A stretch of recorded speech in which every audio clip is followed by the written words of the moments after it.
मेरे प्यारे बच्चों, कैसे हैं आप लोग? A very hearty welcome to this mind blowing platform physics वाला। My name is super Sharma. बच्चों, आज हम लोग मिलने वाले हैं एनी फ्रैंक से। आज का चैप्टर है from the diary of Anne Frank. बच्चों, ये जो चैप्टर है ये हमें थोड़ी सी हिस्ट्री की भी याद दिला देता है, नाजिज्म की याद दिला देता है, क्योंकि जो हमारी ये प्यारी सी लड़की है Anne Frank, she was a victim of Holocaust. Holocaust समझते हो आप लोग? ठीक है, नाजिज्म के ड्यूरिंग क्या हुआ था? होलोकॉस्ट हुआ था। होलोकॉस्ट का मतलब है जब बहुत सारे लोगों को एक साथ मिलकर मार दिया था। किसने? हिटलर ने। ठीक है, नाजीज ने जो है वो क्या किया? हेट क्राइम चलता था वहां पर। ठीक है, ये जो लड़की थी शी वाज जूइश। ये एक जूइश लड़की थी। ज्यूज आपको पता है, आपको याद आया होगा नाजिज्म में जो ज्यूज थे, जिप्सीज थे, बहुत सारे ऐसे लोगों को जिनको पसंद नहीं करते थे नाजीज, खासकर जूइश को, जिनको वो असरर्स कहते थे, उन्होंने मार दिया था। और एनी फ्रैंक भी जो है इसकी विक्टिम रही थी। इस चैप्टर को पढ़ते वक्त हम बहुत ज्यादा कंफ्यूज हो जाते हैं कि क्या हम लोग इस चैप्टर को बहुत पॉजिटिवली पढ़ें। ठीक है, एनी फ्रैंक ने जो ये मस्तियां की हैं इस डायरी में लिखी है, उसे पढ़कर हम लोग हंसे, खुश हुए, या फिर थोड़े से उदास हो जाएं। थोड़े से उदास तो हम लोग हो जाते हैं। क्यों हो जाते हैं बच्चों? क्योंकि यहाँ हमें एक फोटो नजर आती है। इस फोटो को देखने के बाद, इस फोटो के नीचे जो लिखा है एनी फ्रैंक ने, उसे पढ़ने के बाद बच्चों हम उसके साथ ना थोड़ा सा दिल से दिल जुड़ जाता है हमारा, हम उसके साथ थोड़ा सा रिलेट कर पाते हैं। एनी फ्रैंक ने यहाँ लिखा है, this is a photo as I would wish myself to look all the time, then I would may be have a chance to come to Hollywood. Anne Frank इसमें कहती है कि ये वो फोटो है जैसी मैं हमेशा दिखना चाहती हूँ, और शायद फिर मुझे हॉलीवुड जाने का मौका मिले, हॉलीवुड जाने का चांस मिले। हम लोग भी हमेशा यही सोचते हैं कि हम हमेशा जवान दिखें, हम हमेशा खूबसूरत दिखें, शायद हमें भी कहीं फिल्मों में काम करने का मौका मिल जाए। एनी फ्रैंक की भी यही तमन्ना थी। वो भी चाहती थी कि वो एक एक्ट्रेस की तरह जो है, हॉलीवुड एक्ट्रेस जो है वो बने, ऐसे ही खूबसूरत लगे। लेकिन unfortunately she dies. She was a victim of Holocaust, she was a victim of hate crime. यहां आप लोगों को पता है कि ये एनी फ्रैंक जो है अपनी लाइफ में, अपनी लाइफ को, अपनी छोटा सा जो है 2 साल जो है वो एक डायरी लिखती है। ठीक है, डायरी लिखने के बाद क्या होता है, वो कभी सोचती नहीं है कि उसकी डायरी को कभी कोई पढ़ेगा। ठीक है, यूजुअली हम लोग डायरी क्यों लिखते हैं पता है ना आपको? डायरी हम लोग लिखते हैं, पर्सनल अकाउंट होता है, अपनी पर्सनल बातें जो है हम उसमें लिखते हैं। हमें ये नहीं पता होता कि कभी उसे कोई पढ़ने वाला है। ठीक है, तो एनी फ्रैंक भी उसे ऐसे ही लिखती है। लेकिन होता क्या है? होता ये है कि ये डायरी जो है, जब ये सब मर जाते हैं, ठीक है, एनी फ्रैंक, उसकी मदर, उसकी सिस्टर जो है, जब उनकी डेथ हो जाती है, जब वो कॉन्सेंट्रेशन कैंप्स में होते हैं, तो उसके बाद जो है उनकी डायरी, एनी फ्रैंक की डायरी मिलती है उसके फादर को, जिनका नाम था ऑटो फ्रैंक। ऑटो फ्रैंक जब इस डायरी को देखते हैं तो वो कहते हैं, भाई इस डायरी को ना, ये डायरी एक बहुत मेमोरेबल अकाउंट है। ठीक है, लोग जानना चाहेंगे कि होलोकॉस्ट विक्टिम्स जो थे, जो सर्वाइवर, जो थोड़े टाइम के लिए सर्वाइव करे थे, जो उस डर में थे कि नाजीज कब हमें आके मार देंगे, उनकी लाइफ के बारे में जरूर लोग पढ़ना पसंद करेंगे। तो इसीलिए एनी फ्रैंक की डायरी को प्रिजर्व करके रखा गया। मेन कैरेक्टर्स इसमें क्या है? ठीक है, मेन कैरेक्टर्स है यहाँ पर एनी फ्रैंक, जिसके बारे में मैं आपको बता रही हूँ। ऑटो फ्रैंक के बारे में भी यहाँ बात होती है थोड़ी बहुत। ठीक है, ऑटो फ्रैंक और उनकी मदर का नाम भी जो है यहाँ मेंशन होता है, उनकी सिस्टर का नाम भी यहाँ मेंशन होता है। लेकिन ज्यादातर बात एनी फ्रैंक की है। मिस्टर कीजिंग, मिस्टर कीजिंग यहाँ पर एक टीचर है एनी फ्रैंक के, वो हमें देखने को मिलेंगे इस डायरी में। एंस क्लासमेट, और एंस के क्लासमेट जो है वो हमें नजर यहाँ पर आते हैं। इस चैप्टर का थीम क्या है बच्चों? इसमें होता क्या है? ठीक है, the extract describes Anne's school life, her thoughts on her family, friends, classmates, teachers etcetera. The diary also reflects her loneliness and longing for a true friend. यहाँ बच्चों हम लोग डायरी में क्या पढ़ते हैं? एन फ्रैंक की इस डायरी में हम लोग पढ़ते हैं यूजुअली जो एक टीनेज लड़की होती है उसके मन में क्या ख्याल चल रहे होते हैं, वो क्या सोचती है अपने दोस्तों के बारे में, अपने स्कूल के बारे में, अपने टीचर्स के बारे में, अपने पेरेंट्स के बारे में, और बेसिकली उसके मन में क्या चल रहा होता है। मैं आपको बताती हूँ, टीनेज में प्यूबर्टी का टाइम होता है, उस टाइम पे हम बहुत अकेला फील करते हैं, हमें एक ट्रू फ्रेंड की तलाश होती है। यहाँ इस डायरी में भी हम लोग यही देखते रहते हैं कि एन फ्रैंक को एक ट्रू फ्रेंड की तलाश होती है, और वो ट्रू फ्रेंड उसे मिलती है उस डायरी के रूप में। उसे लगता है paper has more patience, paper जो है उसमें बड़ा पेशेंस होता है, लोगों से ज्यादा होता है। किसी को कोई बात बताऊंगी तो वो किसी और को जाके बता सकता है। ठीक है, वो सीक्रेट हो सकता है ना रख पाए, सीक्रेट हम किसी को बताते हैं तो हम उस पर ट्रस्ट कर सकते हैं, नहीं कर सकते ये नहीं पता, लेकिन पेपर पे हम लोग ट्रस्ट कर सकते हैं। Paper is your best friend. यहाँ इस जो चैप्टर में हम लोग यही पढ़ते हैं, इसका टाइटल भी यही बताता है, the whole book has been written in a diary form and revolves around the life of Anne Frank, a 13-year-old Jewish girl। ये जो Jewish girl है Anne Frank, उसी की लाइफ के अराउंड रिवॉल्व करती है। डायरी फॉर्म में ही ये पूरा का पूरा जो है चैप्टर लिखा गया है, और बेसिकली ये एक बुक है, ठीक है, बेसिकली ये पूरी की पूरी एक बुक है, एक तरह से ये ऑटोबायोग्राफी है एन फ्रैंक की। यहाँ हम थोड़ा सा इसका एक्सट्रैक्ट पढ़ते हैं, यहाँ हम कुछ वैल्यूज भी सीखते हैं। क्या सीखते हैं कि पॉजिटिव माइंडसेट कैसे रखना चाहिए, and outlet for your emotions. हमें पता चलता है डायरी लिखने का क्या इंपॉर्टेंस है।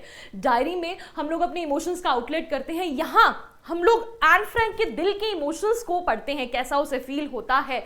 नेवर गिव अप, यहाँ नेवर गिव अप का आइडिया भी हम लोग पढ़ते हैं बच्चों, ठीक है, हम लोग को पढ़ने वाले हैं। Paper has more patience than people, ये भी हम लोग पढ़ते हैं कि पेपर में लोगों से ज्यादा पेशेंस होती है। तो चलिए इंपॉर्टेंट की पॉइंट्स फटाफट से देख लेते हैं इसके। This is one of the most celebrated diaries of the world. ये दुनिया की सबसे सेलिब्रेटेड डायरीज है। सेलिब्रेटेड यानी कि सबसे ज्यादा पढ़ी जाने वाली, सबसे ज्यादा सेलिब्रेटेड भी है ये personality. Anne Frank Holocaust victims जो हैं, जितने भी हॉलोकॉस्ट विक्टिम्स थे, सबसे ज्यादा लोग अगर किसी के साथ एसोसिएट कर पाए, उसके दर्द को समझ पाए, तो वो एनी फ्रैंक थी, क्योंकि एनी फ्रैंक की डायरी उन लोगों ने पढ़ी थी।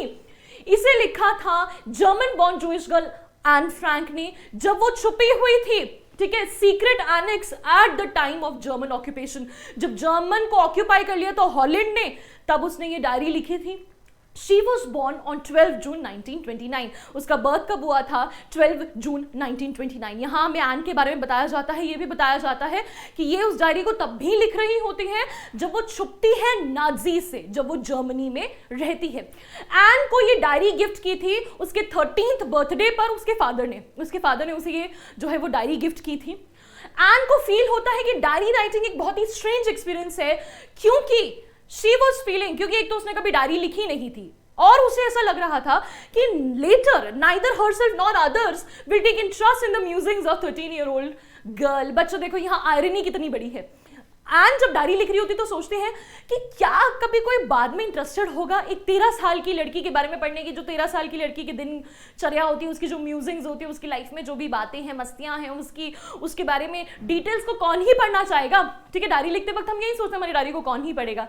उसे नहीं पता था कि उसकी डायरी को पूरा वर्ल्ड वाइड फेम मिलेगा, पूरी दुनिया में लोग उसकी डायरी को पढ़ने वाले हैं। However, उसे फील होता है she needs to write because she wants to lighten the burden of her heart। वो अपने दिल को हल्का करना चाहती है, वो डायरी लिखती है। क्यों लिखती है बच्चों? क्योंकि उसे एक दोस्त की जरूरत होती है। उसे लगता है कि मेरी लाइफ में कोई भी ऐसा पर्सन नहीं है जिसके साथ मैं सब कुछ शेयर कर सकती हूँ। I have friends. ठीक है, क्या बोलती है वो? Once she is feeling low because of boredom and slight depression, an idea lingers in her mind that paper has more patience than people। वो कहती है एक दिन वो बोर हो रही होती है, सोचती है घर से बाहर जाऊं या ना जाऊं, क्या करूं, घर में रहूं क्या करूं। तो उसके दिमाग में आता है, आइडिया आता है कि इस बोर्डम को खत्म करने के लिए, इस डिप्रेशन को खत्म करने के लिए मैं डायरी लिखना शुरू करती हूँ। इनफैक्ट जो पेपर होता है उसमें ज्यादा पेशेंस होती है, ठीक है, लोगों से ज्यादा, तो वो उसमें लिखना स्टार्ट करती है। वो एक्सप्लेन करती है that she decides to write diary, क्योंकि मैंने आपको बोला ना उसके कोई दोस्त नहीं होते। बाद में वो एक्सप्लेन भी करती है कि ऑल्दो कोई नहीं मानेगा कि एक 13 साल की लड़की का कोई दोस्त नहीं है। फिर वो बताती है कि आई हैव लविंग पेरेंट्स, मेरे लविंग पेरेंट्स हैं, मेरी एक सिस्टर है, एक एल्डर सिस्टर है जो मुझसे 3 साल बड़ी है, और मेरे पास अराउंड 30 लोग ऐसे हैं जिन्हें मैं फ्रेंड कह सकती हूँ। फ्रेंड कह सकती हूँ, वो कहते हैं ना दोस्त बहुत है पर कोई असली दोस्त नहीं है। जी हाँ, मतलब दोस्त तो है पर कोई हमराज नहीं है। ऐसा कोई नहीं होता जिसके साथ वो अपनी दिल की बातें शेयर कर सके, और एन फ्रैंक को वो मिलता है दोस्त अपनी डायरी के रूप में। On the surface she seems to have everything except a true friend to whom she can share her feelings and confide। बाहर से लगता है सब कुछ है उसके पास, ठीक है, बाहर से लगता है उसके पास सब कुछ है, लेकिन उसके पास एक ट्रू फ्रेंड की कमी होती है। That is why she plans to make the diary her best friend and calls it Kitty. इसीलिए वो डायरी को अपना बेस्ट फ्रेंड बनाती है, और उसे क्या बुलाती है बच्चों? उसे बुलाती है किटी। ठीक है, तो ये पता चल गया डायरी क्यों लिख रही है, डायरी कहां से उसने लिखनी शुरू करी। वो she gives a brief sketch of her family. She writes her father is Otto Frank, mother is Edith Hollander Frank and sister 16 years old Margaret Frank. वो बताती भी है अपने पापा के बारे में, ऑटो फ्रैंक के बारे में, अपनी मदर के बारे में, अपनी सिस्टर के बारे में, मार्गरेट के बारे में। साथ ही साथ ये भी बताती है कि उनकी शादी हुई, कैसे हुई, वो कहाँ रहे, क्या नहीं हुआ। वो ये भी बताती है कि जब उसके पेरेंट्स शिफ्ट हो गए हॉलैंड में, ठीक है, पहले उसके पापा हॉलैंड में गए, फिर उसकी मम्मी हॉलैंड में गई, उसके बाद उसे और उसकी सिस्टर को भेज दिया गया आचेन में उनकी ग्रैंड मदर के साथ रहने के लिए, ठीक है। पेरेंट्स जो है वो हॉलैंड में थे, वो अपनी सिस्टर के साथ आचेन में रहती अपनी दादी के साथ। She writes that she is deeply attached to her grandma who died in 1942 due to prolonged illness. वो ये भी बताती है कि उसका बर्थडे होता है, बर्थडे अच्छे से सेलिब्रेट नहीं होता क्योंकि उसकी ग्रैंड मदर हॉस्पिटल में एडमिट होती है, ठीक है। वो अपनी दादी से बहुत ज़्यादा जुड़ी हुई होती है, ग्रैंड मदर से बहुत ज़्यादा अटैच्ड होती है। और 1942 में उसकी ग्रैंड मदर की डेथ होती है बिकॉज ऑफ प्रोलॉन्ग डिजीज, क्योंकि एक बहुत लंबी बीमारी के चलते उनकी डेथ भी हो जाती है, ठीक है। तो ये बातें वो मतलब लिखती है डायरी में। ये भी लिखती है कि आज भी मैं किसी को नहीं बताती दैट आई मिस हर। सोचो अब 13-year-old गर्ल है, ग्रैंड मदर से बहुत प्यार करती है, तो उस प्यार को लिखती है कि मैं उन्हें मिस भी करती हूँ और मैं उन्हें प्यार करती हूँ। ये मैं कभी किसी को बोलती नहीं हूँ, but she writes it in her diary. उसके बाद she recounts that up to the age of 6 she stays in a Montessori nursery when she leaves school after her 6th grade. The headmistress Mrs. Cooper's argues her with tearful eyes. फिर वो एक incident बताती है कि 6 साल की as में वो जो है मोंटेसरी स्कूल जो है वो गई थी। At the age of school वो मोंटेसरी स्कूल जो है वो गई थी, नर्सरी स्कूल जिसे कहते हैं। 6 साल मतलब 6 क्लास तक जो है वो वहाँ रही। और उसकी जो हेड मिस्ट्रेस है मिसेस कूपरस और उसका कैसा रिलेशनशिप होता है वो बताती है। वो बताती है कि मिसेस कूपरस और वो जब एक दूसरे को गुड बाय बोल रहे होते हैं, ठीक है, एक दूसरे को बाय बोलते हैं, तो दोनों की आंखों में आंसू होते हैं। ये चीज़ें हमें क्या बताती है that Anne Frank was very emotional. 2 incident बताते हैं, एक तो वो ग्रैंड मदर वाला इंसिडेंट की she Mrs her grand mother after her death, and plus कि वो कितना ज़्यादा मिस करती है मिसेस कूपरस को। मिसेस कूपरस और वो मतलब एक दूसरे से उनका बॉन्ड इतना अच्छा होता है कि उसकी टीचर भी रोती है और वो भी रोती है उनको छोड़ते वक्त। 4 of them are doing well till the date 20 June 1942 she makes entry in her diary Kitty। so, उसके चार यहाँ पर हैं, यानी कि वो उनकी फैमिली जो है मम्मी पापा बहन और वो शी इज हैप्पी, वो हैप्पी होती है 28 जून 1942 तक। और फिर यहाँ उसकी डायरी जो उसने एज किटी डियर किटी करके जो उसने मेंशन किया होता है, अब वो अपनी स्कूल की बातें जो है वो बता रही है। वो शेयर करती है with kitty about her school result and her mathematics teacher mister Keesing. हम लोग एंड में क्या पढ़ते हैं बच्चों, वो बताती है, मतलब एंड में क्या, मतलब वो डायरी की एंट्री क्या करती है, वो बताती है कि कैसे everybody is waiting for exam results, सब लोग एग्जाम रिजल्ट्स का वेट कर रहे हैं। She is also waiting, class में सब लोग बेट लगा रहे हैं कि कौन पास होगा कौन पास नहीं होगा। यहाँ जो है वो भी कह रही है कि मुझे श्योर है कि मैं पास हो जाऊंगी, एक्सेप्ट मेरा मैथमेटिक्स ज़्यादा सही नहीं है, इट्स नॉट स्ट्रॉन्ग, क्योंकि उसके मिस्टर कीजिंग के साथ ज़्यादा नहीं बनती है। लेकिन वो यहाँ ये भी स्टेटमेंट देती है that teachers are the most dash people of the world. क्या बोलती है, क्या यूज करती है वो वर्ड अपने टीचर्स के लिए, वो आप मुझे कमेंट सेक्शन में बताओगे बच्चों। टीचर्स को क्या बुलाती है वो, the most dash creatures of the world, ये वर्ड यूज करती है। क्या वर्ड यूज करती है वो टीचर्स के लिए।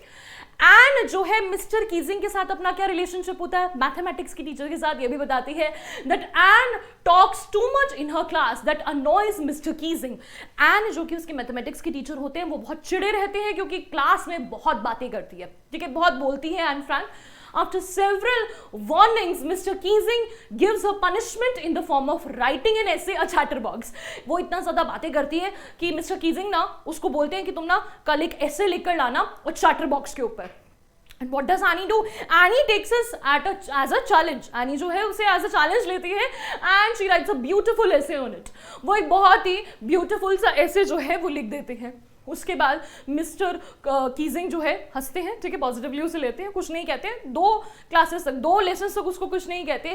फिर उसके बाद फिर वो बातें करती रहती हैं, तो दोबारा से मिस्टर कीजिंग उसे क्या लेते हैं, एन इनकॉरिजिबल चैटर बॉक्स, इस पर ऐसे लिखने के लिए देते हैं और वो फिर से बहुत अच्छा लिख देती है ऐसे, ठीक है, बहुत बढ़िया ऐसे लिखती है ये। फिर वो उसमें क्या लिखती है, उसमें लिखती है कि पहले जब वो लिखती है ना चैटर बॉक्स वाला, उसमें लिखती है that she writes giving reason that she inherits that trait of talking from her mother which is incurable. वो कहती है कि ये जो बातें करने का जो ट्रेट मुझे मिला है ना, वो किससे मिला है? अपनी मदर से। कहती है मेरी मम्मी भी बहुत ज़्यादा बातें करती है, इफ़ नॉट मोर, मेरी मम्मी तो शायद और भी ज़्यादा बातें करती है, और जो हेरिडिटरी चीज़ें होती है उसको हम ज़्यादा कुछ कर नहीं सकते, तो मम्मी भी बहुत बातें करती है इसलिए मैं भी बहुत बातें करती हूँ। तो वो अपनी ऐसे में सब कुछ एक्सप्लेन कर देती है। बाद में एंड में मिस्टर कीजिंग उसे फिर से एक ऐसे देते हैं जिसमें वो बोलते हैं, किस पर लिखना है? Quack quack quack said mistress chatterbox. अब quack quack quack said mistress chatterbox, ये लास्ट ऐसे भी उसे मिलता है लिखने के लिए, किसके ऊपर ऐसे लिख के लाओ। Now she is out of words. अब ये बोलती है एन फ्रैंक इसे फिर से एक चैलेंज तो लेती है, लेकिन वो कहती है यार इस बार I do not have any words on this topic, मैं चैटर बॉक्स के ऊपर और कितना लिखूं, ठीक है, मेरे पास सारे आइडियाज जो है वो चले गए हैं। But she writes it in verse with support of a friend Sanne. उसकी एक फ्रेंड होती है सेन जो है she is an expert in poetry writing, और वो उसे लिखवाती है इन वर्स में जो है वो लिख कर देती है, ठीक है। And she write such a wonderful ऐसे कि मिस्टर कीजिंग भी जो है वो चुप हो जाते हैं। She is please that mister Keesing was trying to play a joke on her, but the reverse happens. उसे लगता है कि ये जो मिस्टर कीजिंग है मेरे ऊपर मजाक उड़ाना चाहते थे, लेकिन अब उन्हीं का ही मजाक जो है वो उड़ जाएगा, रिवर्स हो जाएगा, और ऐसा ही होता है। Mr. Keesing takes the poem in positive way and reads to the class, adding his own comments. It was so pleasing. उसका जो ये ऐसे होता है वो इतना प्लीजिंग होता है कि मिस्टर कीजिंग कुछ कह ही नहीं पाते। मिस्टर कीजिंग उसे जोर जोर से क्लास में पढ़ते हैं, अपने भी कमेंट्स उसके अंदर ऐड करते हैं, उसे बहुत ही पॉजिटिव लाइट में लेते हैं। After this incidence she is allowed to talk and not punished. On the contrary mister Keesing changes his attitudes and starts making jokes in the class. इस इंसिडेंट के बाद उसे क्लास में बात करनी दी जाती है, उसे पनिशमेंट नहीं मिलती है, और जो मिस्टर कीजिंग का भी एटीट्यूड बदल जाता है, और वो जो है वो खुद भी जोक्स जो है वो क्लास में करने लगते हैं। तो यहां पता चलता है हमें नेवर गिव अप। ये नेवर गिव अप का जो एटीट्यूड था एन फ्रैंक के अंदर, सैवेज एटीट्यूड भी था उसका एक तरह से, ठीक है, हम लोग देख सकते हैं। एन फ्रैंक जो है अपनी लाइफ में जो भी हर्डल आता था उसे एज अ चैलेंज लेती थी। मिस्टर कीजिंग ने ऐसे लिखने के लिए कहा तो उसने ये नहीं सोचा कि चलो मैं मजाक करूंगी, खुला बड़े बड़े लेटर्स लिखकर गैप दे देकर ऐसे को लिखूंगी, नहीं। She writes it very nicely, बहुत अच्छे से ऐसे को लिखती है, इतने अच्छे से लिखती है that she also tries to convince him. मतलब सिर्फ एक होमवर्क की तरह नहीं लेती, उसे सोचती है कि मैं अपने इस ऐसे के थ्रू एक्सप्लेन भी करूंगी कि बातें करना क्यों जरूरी है। तो यहाँ जो है वो मिस्टर कीजिंग का मुंह बंद करवा देती है। तो ये चैप्टर तो बहुत अच्छा लगता है, बट जैसे कि मैंने आपसे कहा कि अनफॉर्चुनेटली एन फ्रैंक जो है वो इसमें मर जाती है, ये हमें पता होता है। लेकिन हाँ, इसको आप बहुत पॉजिटिवली ले सकते हैं, क्या कि never give up in your life. और पेपर कितना अच्छा फ्रेंड है ये भी हमें पता चलता है, ये हमें इंस्पायर करता है basically to write a diary. I hope बच्चों आपको ये चैप्टर बहुत अच्छे तरीके से समझ में आया, and thank you so much for this wonderful session. We'll meet in the next class, till then take care, bye bye.